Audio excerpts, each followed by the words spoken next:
በአሁኑ ሰዓት ከባድ የተባለ የእሳት አደጋ ተከስቷል። በምስራቅ አርሲ ሀገረ ስብከት ሽርካ ወረዳ በታጠቁ ወንጀለኛ ቡድኖች በግፍ የተገደሉ ኦርቶዶክሳውያን ቤተሰቦችን አጽናንተዋል። አርሲ ላይ እንደ በግ ያረዳቸዋቸውን ኦርቶዶክሳውያን አረሳናቸው። ለአማራ አርቲስቶች በአንድ ቀን የሚገል አይደለም። በሁለት ዓመትና በአንድ ዓመት መደፈሯን ለማሳወቅ ወደ ፖሊስ ሄደችው የ15 ዓመት ታዳጊ በድጋሚ በፖሊሱ ጥቃት ተፈጽሞባታል። በሐሺሽ ንግድ ውስጥ የተሰማሩ የፕሮቴስታንት ነቢያቶች እንዳሉ ያውቃሉ። ፕሮፌት ገቢ ጉተማም እንደምትመለከቱት ለነዚህ እናቶችና ለአቅመ ደካሞች ቤቱን ሰርተው አስረክበዋል። በአደንዛዥ እጽ የሰበሰበውን ገንዘብ መኒ ላውንደሪ የሚያደርግበት አደንዛዥ እጹንም የሚደብቅበት ለእርሱ ታማኝ የሚሆኑ ወታደሮች ሊያደርጋቸው በድህነታቸው ተጠቅሞ የሱ መገልገያ ባሪያ ልጆቻቸው የሚወልዷቸውን የሱ ወታደሮች ሊያደርጉ ሚስቶቻቸውን የአደንዛዥ እጽ ማከፋፈያው አካል ሊያደርጋቸው ነው ይህን ያደረገው። ብንሰርቅም ባንሰርቅም እንኳን ክርስቲያኖን መሬት እንኳን ኦርቶዶክስ ሆነ። በአሁኑ ሰዓት ከባድ የተባለ የእሳት አደጋ ተከስቷል። ዛሬ ጥር 19 ምሽት 3 ሰዓት ከ20 አካባቢ በአዲስ አበባ መሪ ተብሎ በሚጠራው አካባቢ ከ40-60 ኮንዶሚኒየሞቹ ከፍ ብሎ በሚገኝ ስፍራ ከፍተኛ የተባለ እሳት አደጋ ተነስቷል። እሳቱ በከፍተኛ ሁኔታ እየተቀጣጠለ መሆኑ የተገለጸ ሲሆን በአቅራቢያው ወደሚገኙ መኖሪያ ቤቶችና ንብረት ላይ ጉዳት እንዳያደርስ ርብርብ እየተደረገም ይገኛል። የእሳቱን ስርጭት ለመቆጣጠር የአዲስ አበባ እሳትና ድንገተኛ ስጋት ስራ አመራር ኮሚሽን ሰራተኞችና ተሽከርካሪዎች በስፍራው ተሰማርተው ርብርብ እያደረጉም ይገኛሉ። አያት 40-60 መሪ 40-60 ፖሊስ እያባረራቸው ነው። አየው ሰው ተቆጣጥሮታል። አሁን አሪፍ ነው በጣም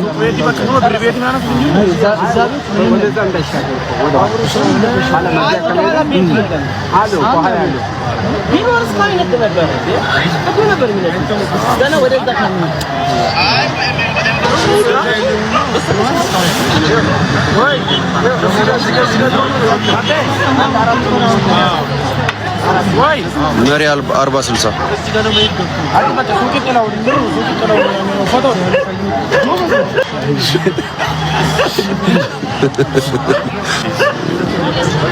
እዛኛው ቤት ጋር ግን በጣም ይወርድ እየሰማሽ ነው።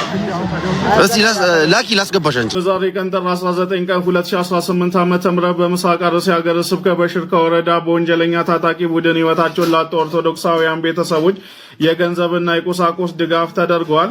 ብፁዕ አቡነ ኤልሳ የሶማሌ የምስራቅ አርሲ ሀገረ ስብከት ሊቀ ጳጳስ በምስራቅ አርሲ ሀገረ ስብከት ሽርካ ወረዳ በታጠቁ ወንጀለኛ ቡድኖች በግፍ የተገደሉ ኦርቶዶክሳውያን ቤተሰቦችን አጽናንተዋል። ብፁዕነታቸው አቶ ቴዎድሮስ ሽፈራው በተባሉ ኦርቶዶክሳዊ ምዕመን ወጪ 1 ሚሊዮን ብርና 100 ፍራሾች ለተጎጂ እንዲከፋፈል አድርገዋል። ብፁዕ አቡነ ኤልሳ የምዕመናን ደህንነት እንዲጠበቅ ከሚመለከታቸው የዞኑ ከፍተኛ የስራ ኃላፊዎች ጋር የተወያዩ ሲሆን በቀጣይም ኦርቶዶክሳውያንን የማጽናናትና የመደገፍ ተግባር ተጠናክሮ እንደሚቀጥል ገልጸዋል። አርሲ ላይ እንደ በግ ያረዳቸዋቸውን ኦርቶዶክሳውያን አረሳናቸው። እጅና እግራቸውን እየቆረጣችሁ ስራ እንዳይሰሩ ኦርቶዶክሳውያን ሰርተው እንኳን እንዳይበሉ እጃቸውን እግራቸውን እየቆረጣችሁ ጠላችኋቸው ሄዳችሁትን አረሳ ነው። ሻሸመኔ ላይ ያ ሁሉ ህዝብ ያ ሁሉ ኦርቶዶክሳዊ የተገደለውን ደማቸውን ያፈሰሳችሁትን እናንተ ወንበራችሁን ለመቆናጠጥ ስትሉ ያ ሁሉ ያፈሰሳችሁትን ደም አረሳ ነው። መራዊ ላይ የገደላችሁት ህዝብ፣ ቂልጦ ማርያምን እንድትቃጠል ያደረጋችሁ፣ ቅበት ላይ ኦርቶዶክሳውያን እንዲሰደዱ ይሄ ሁሉ አሻጥርና ሴራ በየክልሉ ኦርቶዶክሳውያን ማህተብ አንገታቸው ላይ ስላለ ብቻ የተገደሉት እያንዳንዱ ነገር አረሳ ነው። በነገራችን ላይ ዝም አልን ማለት ረሳ ነው ማለት አይደለም። ይሄ መቼም ቢሆን የማይረሳ በደም የተጻፈ የናንተ ምን ተብሎ የሚነገር ታሪክ ነው። ትውልድ ሁሉ እንዲያውቀው ነው የምናደርገው። ቅዱስ ሲኖዶሱን ለመከፋፈል የሄዳችሁበት ርቀት ኦርቶዶክሳዊው ምዕመን በዘር እንዲከፋፈል ቅድስት ቤተክርስቲያን አንዲት ናት ብለን አምነን እየኖርን የነበርን ኦርቶዶክሳውያን የትግራይ የምናምን የኦሮሞ እያላችሁ እየከፋፈላችሁ ምዕመኑ እዚህ ደረጃ እንዲደርስ ያደረጋችሁትን መቼም ነው ማንረሳው። የተቀመጣችሁበት ወንበር ስር የንጹሃን የምዕመናን ደም አለ። እነሱ ሬሳ ላይ ነው የተቀመጣችሁት። አሁንም ቢሆን ቅዱስ ፓትርያርኩን ለመፈንቀልና ወንበሩን ለመቆናጠጥ የምታደርጉትን ሽኩቻ ጠንቅቀን ነው የምናውቀው። ሰው ዝም አለ ማለት አያቅም ወይም ደግሞ አልገባውም ማለት አይደለም። እግዚአብሔር አምላክ በዙፋኑ ላይ ያለ ይፈርዳል። መደፈሯን ለማሳወቅ ወደ ፖሊስ ሄደችው የ15 ዓመት ታዳጊ በድጋሚ በፖሊሱ ጥቃት ተፈጽሞባታል። እጅግ በጣም አሳዛኝ በሆነ ሁኔታ ይህ ፖሊስም እንግዲህ ቃል ቀበላለሁ በማለት ነው ወደ አልጋ በመያዝ እንግዲህ ወደዛ በመውሰድ ህፃኗን በድጋሚ አስገድዶ የደፈራት። ይህ ወንጀልም የተፈጸመ በምዕራብ ጉጂ ዞን ቡሌ ሆራ ከተማ ላይ ሲሆን የመጀመሪያ ተከሳሽ አለማየሁ ሙሉ የተሰኘው ግለሰብ እንግዲህ የዚችን የ15 ዓመት ታዳጊ ቤተሰቦቿ ለመኖሩን ተከትሎ በጨለማ በመሄድ እንግዲህ ያስገድዶ መድፈር ወንጀል ይፈጸምባታል። ይህንን ወንጀል ቤተሰቦቿ ሳያውቁ ለምታውቀው ፖሊስ ለማመልከት በሄደችበት እንግዲህ ፖሊሱ በድጋሚ ይዞ በመሄድና አልጋ በመያዝ እዚህ ቃል ትሰጪኛለሽ ብሎ በማባበል እንግዲህ በድጋሚ ያስገድዶ መድፈር ወንጀል ፈጽሞባታል። ይህ የጸጥታ አካልም አየለ ደጌሳ የተባለ ሲሆን የ15 ዓመቷን ታዳጊ ከደፈራት በኋላ በመጨረሻ ለቤተሰቦቿ በመናገሯ ምክንያት ክስ ተመስርቶባቸው ሁለቱም በቁጥጥር ስር ውለዋል። በአጠቃላይ እንግዲህ አቃቢ ክስ መስርቶ አስፈላጊ የሆኑ የሕክምና ማስረጃዎችን እንዲሁም ደግሞ የተለያዩ ማስረጃዎችን በማሰባሰብ በመጀመሪያ ተከሳሽ አለማየሁ ላይ የ13 ዓመት እስራት የፈረደበት ሲሆን በሁለተኛ ተከሳሽና በጸጥታ ኃይሉ ላይ ደግሞ 18 ዓመት እስራት እንደተፈረደበት ነው የተነገረው። በዚህ ጉዳይ ላይ ሀሳብ ካላችሁ ኮሜንት ላይ አጋሩኝ። አማራ አርቲስቶች በአንድ ቀን የሚገል አይደለም።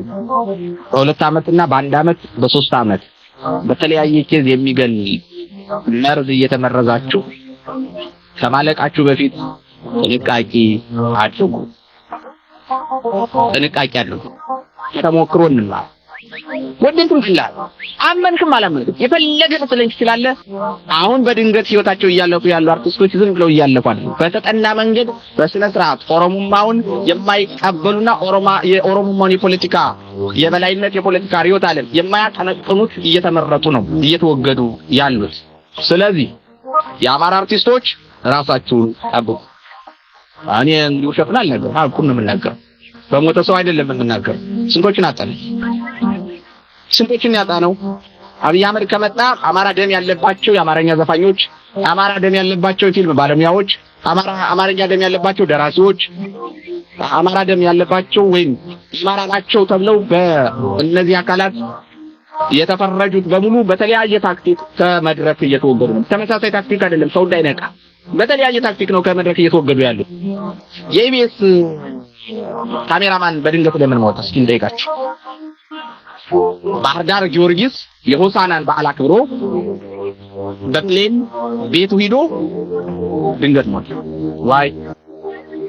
እንደዚህ አይነትና መሰል ነገሮችን ስናገናኛቸው አሁን ስልጣን ላይ ያለው አካል የራሱን የፖለቲካ ሪዮት ዓለም ለማስረጽ የራሱን የአርት ማህበረሰብ እየገነባ ስለሆነ ከፊት የሚታዩ የሚጠቀሱ የሚታወቁ ነባርና ዕውቀት ያላቸው እሱ በገንዘብ ገዝቶ ገረድ ሊያደርጋቸው የማይችሉ አርቲስቶችን በተለያየ መንገድ ከመድረግ እያራቀ ስለሆነ እናንተም ከነዚህ አካላት አንድ ሆናችሁ ስለምትቆጠሩ ራሳችሁን ጠብቁ። የዕለቱ መልእክቴ ነው። አመሰግናለሁ። በሐሺሽ ንግድ ውስጥ የተሰማሩ የፕሮቴስታንት ነቢያቶች እንዳሉ ያውቃሉ?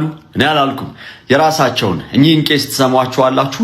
ግን ሁላችሁም ይህንን ቪዲዮ ደግሞ እንዳያስጠፉት በቻላችሁት መጠን ሼር አድርጉት፣ ሪፖስት አድርጉት፣ በደንብ ኮፒ ሊንክ አድርጉት። ሙሉ ቪዲዮን ጨርሳችሁ ስሙት። በነገራችን ላይ ሐሺሽ እንደሚነግዱ ታውቃለህ? እኛ ነቢያት እንዴት ማለት ነው? ሐሺሽ ይነግዳሉ እዚህ ኢትዮጵያ ውስጥ በማስረጃ ድረስ እኔ ጋር የመጣ ማለት ነው። ጦር መሳሪያ ንግድ እንደሱ ነው። አንዴ እኛ ያሳደግነው ልጅ ደህንነት አባል የነበረ እንትን ላይ ሞቷል። መሳሪያ እዚህ ላይ በምንድነው የኢኮኖሚክ ኢንተለጀንስ የሚባል አለ እና እስከ ማስገደል ድረስ ይሄዳሉ እኮ። ኢኮኖሚውን እንትን ካልክ እዛ ውስጥ ብዙ ባለስልጣናትም ስላሉ አገር የሚሸጥ ባለስልጣን አለ አይደል እንዴ? ቆይ ሌላም አለ ስላችሁ በዚህ ያበቃ መልካም ነበር።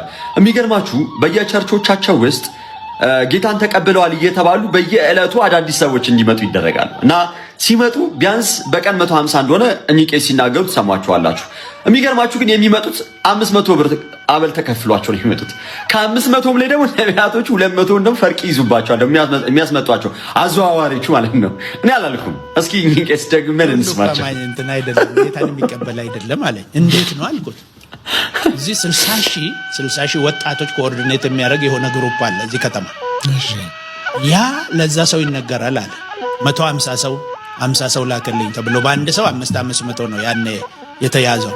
200ውን እሱ ይወስደዋል፣ 300 ለልጆቹ ይሰጣል ማለት ነው። እዛው ቅርብ ላይ ያሉ አሁን ለምሳሌ ሳሪስ አካባቢ ከሆነ ሳሪስ አካባቢ ያሉ ልጆች አሉ 150 ልጆች አለቃ አላቸው ምን አላቸው 300 ብር ይወስዱና ለ10 ደቂቃ ነው ለ10 ደቂቃ 300 ማለት ነው ለ10 ደቂቃ ጌታን ስትቀበሉ ሲባል ዛው ቸርቹ አካባቢ እነሱ ይገኛሉ ይገባሉ እሺ ከዛ እዛ ይቀርባሉ በዛው በዝግጅት ክፍል ይወጣሉ ማለት ነው ብራቸውን ቀድሞ ወስደዋል ይሄ ምንድነው ይሄ የዋሁን ጴንጤ ያለ አይደለም እንደተመለከታችሁ እንግዲህ ፕሮቴስታንቶች ንቁ ያላችሁበትን ቦታ አወቁ መርምሩ በክርስቶስ ቃል በክርስቶስ ትምህርት ብትኖሩ ይሻላችኋል ነገር ግን ይህን ቃልን ሰምቶ የሚያደርገው ቢኖር ቤቱን በአለት ላይ ይሰራ ልባመን ሰው ይመስላል ያለው ማቴዎስ ወንጌል ምዕራፍ 7 ቁጥር 24 ላይ ጀምሮ ስታነቡ ማለት ነው እና እናንተ ግን እየቆማችሁ ያላችሁት በነቢያቶች ቃል ነው እናንተ ግን እየቆማችሁ ያላችሁት ሰው ሰራሽ በሆነው ሐሳብ ላይ ነውና እግዚአብሔር አምላክ ይርዳችሁ ያላችሁበትን ቦታ ግን መርምሩ ብሩክ ኒውስን ስለሚመለከት በዚህ ቪዲዮ ላይ ብሩክ ኒውስን ሜንሽን አድርጎልኝ ይህን ቪዲዮ ተከታትለን እንምጣ ቀጥታ ወደ ቪዲዮ የመጽሐፍ ቅዱስ መምህርና ቢዝነስማን የሆነው ነብይ በላይ ሽፈራውን አስመልክቶ የገባ ጥብቅ መረጃ አለ ከዛ በፊት ግን ሁላችሁም ይህንን መረጃ ኮፒ ሊንክ እንዲሁም ደግሞ ሼር ያደረጋችሁ እስከ መጨረሻው አብራችሁን ቆዩ ከኋላዬ በምስሉ ላይ የምትመለከቱት በወንጌል አማኞች ህብረት አገልጋይ የሆነው ነብይ በላይ ሽፈራው በአዲስ አበባ ከተማ በቦሌ ክፍለ ከተማ አንድ አስደናቂ ስራ መስራቱን በዛሬው ዕለት ሰምተናል ይህ ከኋላዬ የምትመለከቱት ከ100 ሚሊዮን ብር በላይ ወጪ የተደረገበት የ30 አባወራዎች ቤትም G+4 ሲሆን በቦሌ ክፍለ ከተማ በነብይ በላይ ሽፈራው ተሰርቶ ለአቅመ ደካሞች እንደዚሁም ደግሞ ለአካል ጉዳተኞች መሰጠቱ ተነግሯል የናፍራን ሪል ስቴት ባለቤትና ወጣቱ ባለሀብት ነብይ በላይ ሽፈራው ከጉድለት እንጂ ከትርፍ ላይ የተሰራ አይደለም ባለው በዚህ ሰው ተኮር ፕሮጀክቶች ላይ ሌሎችም ባለሀብቶች በሰፊው እንዲሰማሩም ጥሪውን አቅርቧል አጃልባ ይሆን ወይም ደግሞ ጣሪ ቀባሪ ሌላቸውን ግንዛቤ ውስጥ በማስገባት አንዱ እግዚአብሔር የሚወደው ትልቅ ስራ በመሆኑ በጎ ነገር ለማድረግ በነፃ ማለት ነው በናፍራን ሪል ስቴት ወጪ አጭር ጊዜ ውስጥ ሰርተው ባታችሁን ነው ወደ ቀጣዩ ቪዲዮ እንሄዳለን ከዚህ ጋር የሚገናኝ ሌላ ቪዲዮ አለ ወደዛ ቪዲዮ እንሄዳለን ከኋላ የምትመለከቷቸውን ፕሮፌት ገቢ ጉተማን ስንቶቻችሁ ታውቋቸዋላችሁ እንዲሁም ደግሞ እኚህን እናትም ተመልከቷቸው በዛሬው ዕለት የጥምቀት በዓልን ምክንያት በማድረግ አንድ አዲስ የተባለ መረጃ እጄ ገብቷል ለመረጃው ከወረ ታዲያ በለሚ ኩራ ክፍለ ከተማ ወረዳ 14 ያቅመ ደካማ ቤቶች እንደምትመለከቱት ተሰርተው በትናንትናው ዕለት ርክክብ እንደተደረገላቸው የተሰማ ሲሆን በዚህም ታዲያ ፕሮፌት ገቢ ጉተማም እንደምትመለከቱት ለነዚህ እናቶችና ለአቅመ ደካማ ቤቱን ሰርተው አስረክበዋል ዜና ስለሰራሃላቸው ግለሰቦች ከመናገሬ በፊት አንተም ደግሞ ገንዘብ ተቀበለ ይህን ዜና ለክፍያ ብቻ ማድረግን ከመግለጤ በፊት አንድ ነገር ልንገርክ ብሩክ ወዳጅ በኮሎምቢያ ሀገር ይኖር የነበረ አሁን በህይወት የሌለ ድራግ ሎርድ ተብሎ የሚጠራ በስሙም ፓብሎ ኤስኮባር በመባል የሚታወቅ አደገኛ የአደንዛዥ እጽ አዘዋዋሪ ነበረ በመጨረሻ ህይወቱ ሲያልፍ አንድ ቤት ውስጥ ብቻ ወደ 325 ሚሊዮን ዶላር ተገኝቷል ይህ ሰው ነው እንግዲህ ወደ 4.5 ሚሊዮን ብር ቁጥሩን ልሳሳት ይችላል ፖሊሶች ፈልገውት ከቤት ወጥቶ በነበረ ሰዓት ልጁ በረደኝ ስትል ያቃጠለ ያሞቀ አይነት በጣም የናጠጠ ሀብታም የነበረ ሰው ነው ይህ ግለሰብ በዘመኑ ለ1000 አባወራዎች ጎዳና ላለወደቁ አባወሮች ቤት ሰጥቶ ያውቃል ቤቱን ሰርቶ ሲሰጣቸው ግን መልካም ስለሆነ ወይም ጥሩ ስለሆነ አይደለም ፓብሎ ኤስኮባር ለ1000 አባወሮች ቤት ሰርቶ መኖሪያ መንደር ገንብቶ ይሰጣቸው በአደንዛዥ እጽ የሰበሰበውን ገንዘብ መኒ ላውንደሪ የሚያደርግበት አደንዛዥ እጹንም የሚደብቅበት ለርሱ ታማኝ የሚሆኑ ወታደሮች ሊያደርጋቸው በድህነታቸው ተጠቅሞ የሱ መገልገያ ባሪያ ልጆቻቸው የሚወልዷቸውን የሱ ወታደሮች ሊያደርግ ሚስቶቻቸውን የአደንዛዥ እጽ ማከፋፈያው አካል ሊያደርጋቸው ነው ይህን ያደረገው ይህንን ሰርች አድርገ ልትደርሱበት ትችላለህ ይህ ግለሰብ በኮሎምቢያ ውስጥ ምርጫ ሁሉ ተወዳድሮ ፓርላማ ገብቶ እንደ ጥሩ ሰው ራሱን ፕሮሞት ሲያደርግ የነበረ ሰው እንደሆነ በታሪኩ ይጠቀሳል እንደውም ፍላይት 202 የሚባል አንድ ከኮሎምቢያ ተነስቶ የሚበር አውሮፕላን ላይ አንድ በምርጫ የሚፎካከረውን ሰው ለመግደል ብቻ ብሎ ወደ 201 ቁጥር ከተሳሳትኩ ታርሙኛላችሁ ወደ 201 የሚያክሉ ንጹህ ዜጎችን በአውሮፕላን አደጋ እንዲሞት ያደረገ ነው። ይህ እንግዲህ ተመዝግቦ ያለ ነው። በየጥጋ ጥጉ የገደላቸው በየቦታው የረሸናቸው ሰዎች እልፍ ናቸው። ይህ ግለሰብ ከዚህም በተጨማሪ ለብዙ አሜሪካውያንና አውሮፓውያን ወጣቶች ማበድ፣ መሞት፣ አደንዛዥ እጽ ሱሰኝነት ውስጥ ተጠፍረው እንዲያነቡ እንዲያለቅሱ ያደረገ በጣም አደገኛ አደንዛዥ እጽ አዘዋዋሪ የነበረ ሰው ነው። ግን መልክ ለመስራት ገጽታ ለመገንባት ለ1000 የሚያክሉ ሰዎች ቤት መኖሪያ ሰርቷል። ያው ቅድም እንደነገርኩ መኖሪያ ቤት ሰርቶ ሰጥቷል ማለት ሰውየው ጻድቅ ነው፣ ሰውየው ጥሩ ነው ማለት አይደለም። ግን ለሽፋን ቤት ሰርቶ ሰጥቷል። ታዲያ ምን ያገናኘዋል ከኔ ዜና ጋር ልትል ትችላለህ። እነዚህ አንተ በዜና ያቀረብካቸው እነዚህ ሁለት ሰዎች ማናቸው የሚለውን ነገር አጣርታል ወይስ ገንዘብ ስለከፈሉ ብቻ ነው አንተ ዜና የምትሰራው? ገቢ ጉተማ ፍርድ ቤት ስላልወሰነበት በፍርድ ቤት ተጠርጣሪ በሚል ስም ስለሚጠራ ያው ተጠርጣሪ ልበለው። እኔን በተመለከተ ግን በግል ከኔ ጋር ስለሚገናኝ የሱ ነገር በታጠቁ ሰዎች እንዳሳገተኝ እንዳሳፈነኝ እኔ ምስክር መሆን የምችል አቤል አቡና ነኝ። ሙሉ ሰው ነኝ። እኔ ምስክር ነኝ። እኔን እንደዚህ ካደረገ ደግሞ ሌላው ደግሞ ከኋላ ያለውን ነገር እርግጠኛ ሆኜ ማውራት ባልችልም ከኋላ ስላለው ነገር ብዙ ነገር ይኖራል ከዚህ ሰውዬ ጀርባ። በእኩይ ምግባር የሚያውቁትን ማንነቱን ለመደበቅ ኢትዮጵያ ውስጥ ይታወቃል። በጣም ብዙ ድሃ አለ። አገራችንም እንደ ሀገር ድሃ ከሚባሉት ሀገሮች ተርታ ከመሰለፏ የተነሳ ምስኪኖችን ለመለወጥ ሳይሆን በምስኪኖች የተበላሸ ስማቸውን ለመለወጥ በሌላ አጀንዳ የሰበሰቡትን ገንዘብ ወይም ደግሞ ባላቸው ኮኔክሽን እንደዚህ አይነት ገንዘብ በማምጣት ለአባወራዎች፣ ለአዛውንቶች፣ ለምስኪኖች ቤት ሰሩ የሚባል ገጽታ እየፈጠሩ ነው ያሉት።